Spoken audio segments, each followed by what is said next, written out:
آپ کے ساتھ تو ویسے تو جو بھی ہماری محافل ہوتی ہیں غیر سیاسی گفتگو کا جتنا مزہ بٹ صاحب کے ساتھ آتا ہے، جتنا ہم آپ سے لطف اندوز ہوتے ہیں، آپ سے رہنمائی لیتے ہیں، وہ تو اس کی تو جتنی تعریف کی جائے کم ہے. لیکن بٹ صاحب اب یہ بتائیے گا، ماشاءاللہ زبردست آپ کالمز کے ذریعے آواز اٹھاتے رہتے ہیں، آپ تجزیے بھی دیتے رہتے ہیں ٹی ویز پر آ کے.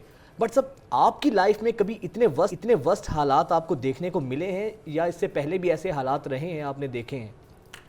میری لائف میں تو کبھی بھی نہیں، اور میرے بزرگوں کی لائف میں بھی کبھی نہیں. اس کی وجہ یہ ہے کہ ہمارے بزرگ جو تھے، میرے والد صاحب اور جو دوسرے فیملی کے بزرگ، وہ اپنی زندگی میں جو تکلیفیں تھیں پاکستان کے حوالے سے وہ ہمارے ساتھ شیئر کرتے تھے. کبھی اس طرح کے حالات نہیں ہوئے تھے کہ ہر چیز جو ہے وہ آپ کی خطرے میں ہے. آپ کا ملک خطرے میں ہے، آپ کا آئین خطرے میں ہے، آپ کے اخلاقیات خطرے میں ہیں، آپ کی سیاست خطرے میں ہے، آپ کے ادارے. دیکھیے، میں نے اگلے دن اپنے کالم میں بھی لکھا کہ میری 2 بہنیں ہیں اور میری والدہ میری بہنوں کا اس گھر میں رشتہ نہیں کرتی تھیں جس گھر میں یعنی لڑکے کے پیرنٹس نہیں ہوتے تھے، یعنی ساس سسر جو ہونے والے. تو میں اماں کو کہتا تھا کہ امی جان، لوگ تو چاہتے ہیں کہ بھئی ساس سسر نہ ہو اور آپ چاہتی ہیں کہ جی ساس سسر ضرور ہو، میں نے وہاں پہ رشتہ نہیں کرنا. تو میری والدہ کہتی تھیں کہ پتر اے جڑے وڈے ہوندے نے نا، ایک گھر بچا لیندے نے. اس کو سمجھایا، اس کو 2 گالیاں نکالیں، اس کو بتایا کہ یہ غلط ہے. یہ ہماری بدقسمتی یہ ہے، ہمارا جو گھر ہمیں خطرے میں محسوس ہوتا ہے، ہماری بدقسمتی یہ ہے ہمارا بڑا ہی کوئی نہیں رہا. وہ پہلے ہم کہتے تھے ہر شاخ پہ الو بیٹھا ہے، اب یہ ہے کہ ہر بڑی سیٹ پہ ایک بونا بیٹھا ہے. اس کے اپنے مفادات ہیں، اس کے اپنی انائیں ہیں، جھوٹی اور چھوٹی. ایسی صورت میں معاشرے کہاں بچتے ہیں اور ملک کس طرف جا رہا ہے اور کس طرف جائے گا. تباہی کے جس مقام پہ ہم کھڑے ہیں ہر لحاظ سے وہ آپ کے سامنے ہے. تو مایوسی، وہ کہتے ہیں کہ مایوسی جو ہے وہ گناہ ہے، مگر ہم جھوٹ بولیں. لیکن ایک طرف مایوسی گناہ ہے، دوسری طرف ہم جھوٹ بولیں کہ نہیں جی سارا کچھ ٹھیک ہے، ادارے بھی اپنا کام ٹھیک کر رہے ہیں اور باقی چیزیں بھی ساری صحیح ہو رہی ہیں اور یہ سب کچھ ہے. تو یہ جھوٹ ہوگا. تو ایک طرف اگر ہمیں یہ بتایا جاتا ہے کہ مایوسی گناہ ہے تو ایک طرف یہ بھی تو ہے کہ ہم جھوٹ بولیں کہ یہ سب کچھ ٹھیک ہے. کیا دنیا کی نظریں نہیں ہیں؟ میں بے شمار ملکوں میں جاتا ہوں، باہر جاتا ہوں، اور وہاں پہ اپنے پاکستان کی عزت کے لیے جب میں یہ کہتا ہوں کہ جی پاکستان کے حالات بہت اچھے ہیں، پاکستان کے معاملات بہت اچھے ہیں، تو وہ لوگ میری طرف ہنستے ہیں، لوگ میری طرف دیکھتے ہیں اور کہتے ہیں تم جھوٹ بول رہے ہیں.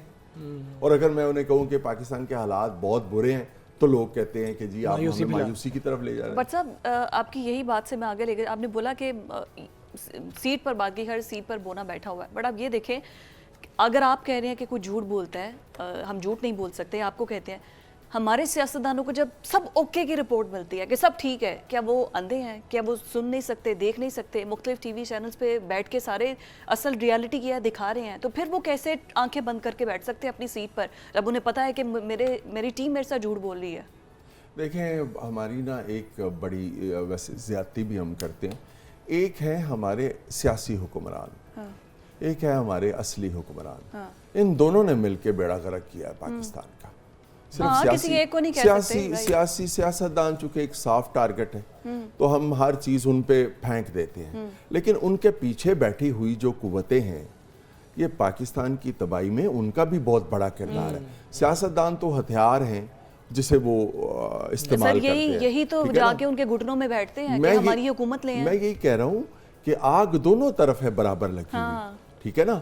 یہ استعمال ہونے کی آخری حد تک پہنچ چکے ہیں اور وہ استعمال کرنے کی آخری حد تک وہ پہنچ چکے ہیں. آپ تو خان صاحب کے بڑے قریب رہے.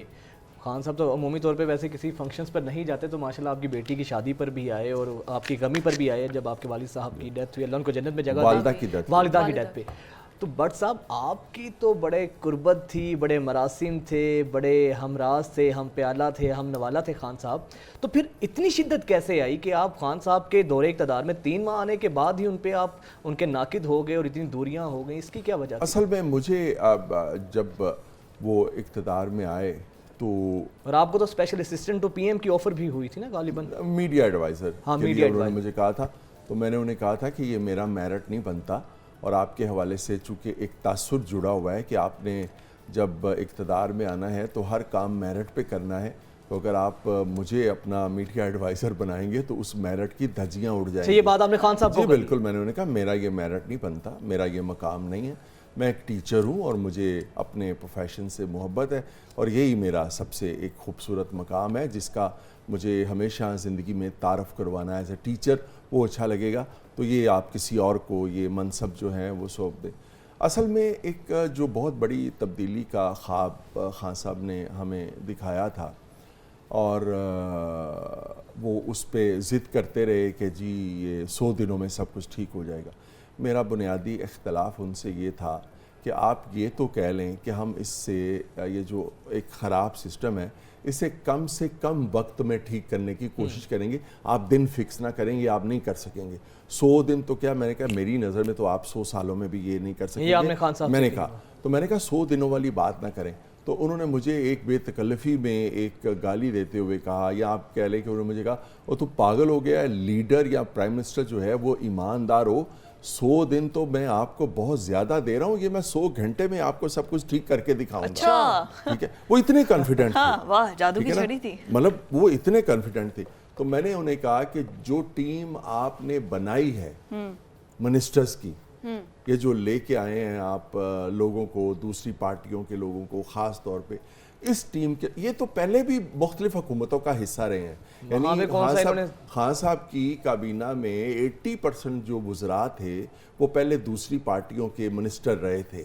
اگر وہاں پہ وہ کوئی تبدیل نہیں کر سکے اپنے محکمے کو یا اپنے ادارے کو، تو خان صاحب کے ساتھ آ کے انہوں نے کیا اس کو تبدیل کرنا تھا۔ تو میں نے کہا یہ آپ کی بات غلط ہے، اور پھر ایسے ہی ہوا، ہمارے خواب چکنا چور ہونا شروع ہوئے اور ہماری جو امیدیں تھیں وہ، تو میں نے کہا کہ بہتر ہے کہ ابھی سے بجائے اس کے کہ ہم جو ہیں وہ اس رستے پہ چلتے رہیں، تو ابھی سے اس رستے کو ہم الگ کر لیں۔ تو 3 مہینے بعد میں نے ان کے بارے میں کالم لکھا کہ یہ کچھ نہیں کر سکے گا۔ تو مجھے سہیل وڑائے صاحب جو ہیں خاص طور پر انہوں نے مجھے کہا کہ یار اتنا سخت کالم تم نے لکھ دیا پرائم منسٹر کے بارے میں، اس کو ابھی 3 مہینے ہوئے ہیں، اس کو کم از کم 1 سال تو دیں۔ تو پھر سہیل وڑائے صاحب کے کہنے پہ 1 سال میں نے کبھی اپنے سفر نامے لکھے، سیاست پہ لکھا ہی نہیں، میں نے 1 سال عمرے پہ لکھے، میں نے جاپان کا سفر نامہ لکھا اور کئی لکھے۔ میں اس ٹائپ کے سوشل جو ہمارے ہومیوپیتھک کالمز لکھتے ہیں، ہومیوپیتھک کمزور سے کالم میں جو ہے وہ لکھتا رہا۔ 1 سال بعد پھر میں نے سہیل وڑائے صاحب سے پوچھا، میں نے کہا اب میرے لیے کیا حکم ہے؟ تو انہوں نے کہا اب تم آزاد ہو۔ پھر اس کے بعد میں تو خان صاحب نے کبھی ویسے گلا کیا محبت میں ہیں سارے، آپ سے گلا کیا آپ کی ناراض، اتنا تعلق، اتنے پرانے مراسم اور پھر اس کے بعد اتنی سخت تنقید، خان صاحب ناراض تو ہوئے ہوں گے؟ ظاہر ہے، وہ جب پہلے تو وہ نا تنقید برداشت کر لیتے تھے جب وہ حکمران تھے، لیکن یہ ہمارے حکمرانوں کا نا ایک بہت بڑا المیہ ہوتا ہے، جب وہ حکمران بنتے ہیں نا ہمارے سیاستدان یا کوئی بھی جب کسی بڑے منصب پہ بیٹھتا ہے تو اس کا دل چھوٹا ہو جاتا ہے۔ تو میں نے ایک بار خان صاحب سے ایک ملاقات میں انہوں نے بڑی میرے پہ تنقید کی، تو میں خاموشی سے سنتا رہا اور میں نے انہیں ایک ہی بات کی، میں نے کہا خان صاحب میری آپ سے صرف ایک گزارش ہے کہ آپ نے جو اپنا منصب ہے وہ اس کو وہ آپ اپنے کردار کو، اپنے آپ کو، اپنے ظرف کو اپنے منصب جتنا بڑا کر لیں۔ آپ نے اپنے منصب کو اپنے ظرف جتنا چھوٹا کر لیا ہے۔ میں نے کہا کہ آپ کا ظرف بڑا ہونا چاہیے، ٹھیک ہے؟ تو بہرحال یہ لوگ کہاں سنتے ہیں ایسی باتیں، جب حکمران بنتے ہیں پھر تو یہ تنقید تو سوال ہی پیدا نہیں نہ ہوتا۔ تنقید اب آپ اندازہ کریں، میں یہ آن ریکارڈ کہہ رہا ہوں، چودھری سرور صاحب اس کے گواہ ہیں، میرا عزیز بھائی ہے حسن رضا دنیا میں، وہ اس کا گواہ ہے کہ یعنی عمران خان کے ساتھ 24 سالہ محبت، 24 سال اس کے جو ہے ہم میراثی بنے رہے، کم از کم میں یہ کہتا ہوں، لکھتے رہے، تبدیلی کا خواب، یہ گنگاتے رہے۔ اور آپ اندازہ کریں کہ انہی کی گورنمنٹ نے مجھے ملازمت سے برطرفی کا نوٹس دے دیا، یعنی بزدار صاحب نے۔ وہ پھر چودھری سرور صاحب بیچ میں آئے، انہوں نے کہا یار آپ کیا ہو گئے، آپ یہ ایک مثبت تنقید بھی اپنے ہی لوگوں کی برداشت نہیں کریں گے تو کیا ہوگا آپ کے ساتھ؟ تو بعد میں پتہ چلا جی کہ بزدار صاحب کی تو کوئی حیثیت ہی نہیں تھی، وہ نوٹس انہوں نے کسی اور کے اشارے پہ جو ہے وہ خان صاحب کے کہنے پہ ہی آپ کو یہ جو ہے وہ کیا تھا. تو یہ کتنا بڑا المیہ ہے، یہ لوگ کتنے یہ برداشت ہی نہیں کرتے تنقید، چاہے وہ شریف برادران ہو. ہاں ایک میں اعتراف ضرور کروں گا، برداشت کا جتنا حوصلہ پیپلز پارٹی میں ہے یس عزاداری میں ہے. ہاں یہ میں اس میں اب میں آپ کو واقعات سناؤں گا، 2-3 واقعات ہیں تو وہ آپ کا سارا وقت اس میں گزر جائے گا، وہ میں اپنے کالم میں لکھ چکا ہوں.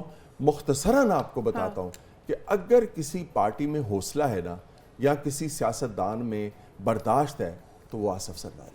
شریف برادران بھی ناراض ہو جاتے ہیں، سوال وہ ہی بھی پیدا نہیں ہوتا. وہ بھی عمران خان، وہ اس حوالے سے وہ بھی عمران خان کی صف میں ہی کھڑے ہیں، ایک ہی صف میں کھڑے ہو گئے محمود عمران و شہباز.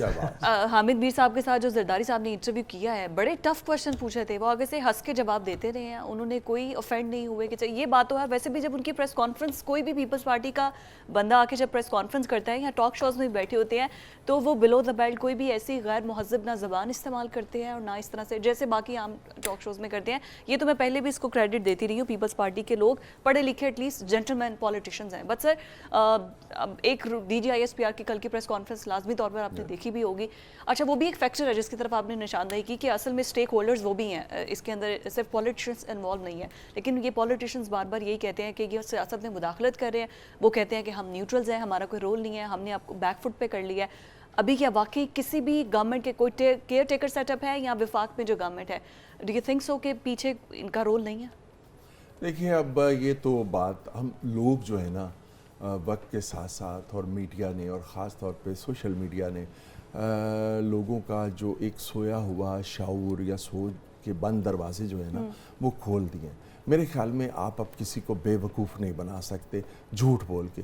جھوٹ جو ہے وہ اب اتنا نہیں بکتا جتنا پہلے بک جایا کرتا تھا. اگر کوئی یہ کہے کہ جی ہم سیاست میں مداخلت نہیں کرتے تو یہ بالکل ایسی ہے جیسے، اب میں اس پہ زیادہ کوئی ایسی وہ کمنٹ نہیں کرنا چاہتا، لیکن یہ ہے کہ لوگوں کو سب پتہ ہے کہ کیا ہو رہا ہے کیا نہیں. لیکن یہ خواب ضرور ہے کہ یہ لوگ یا کوئی بھی جو ہے وہ جو اس کا اصل کام ہے وہ کرے، بٹ سب وہ دوسرے کے چھابے میں. آپ کے ذرائع کیا کہتے ہیں؟ آپ بڑے باخبر ہیں، الیکشنز ہوتے دکھائی دے رہے ہیں مستقبل دیکھیں قریب میں؟ جو حالات بنائے جا رہے ہیں نا، مجھے لگتا ہے کہ جو بھی اندرونی یا بیرونی قوتیں ہیں انہوں نے پاکستان کی مکمل بربادی کا جو ایک سکرپٹ لکھا ہوا ہے اس کے مطابق سب کچھ ہو رہا ہے. ٹھیک ہے، اور مجھے تو یہ الیکشن جو ہے آپ دیکھ لیں بھئی، اس سے زیادہ کیا آپ مجھ سے کیا یقین دہانی چاہتے ہیں یا مجھ سے اس حوالے سے کیا پوچھتے ہیں جب آپ کے ملک کا وزیر داخلہ جو ہے وہ اوپنلی سپریم کورٹ کے فیصلے کے بارے میں کہتا ہے کہ ہم نہیں مانتے. وہ اوپنلی کہتا ہے کہ الیکشن تو بہرحال اس تاریخ کو نہیں ہوں گے جو سپریم کورٹ نے جو ہے وہ دی ہے. اس کے بعد میں یہ کہنے والا کون ہوتا ہوں یا بتانے والا کون ہوتا ہوں کہ الیکشن جو ہیں وہ ہو جائیں گے؟ مجھے تو الیکشن ہوتے ہوئے نظر نہیں آ رہے. الیکشن ہوتے نظر نہیں آ رہے.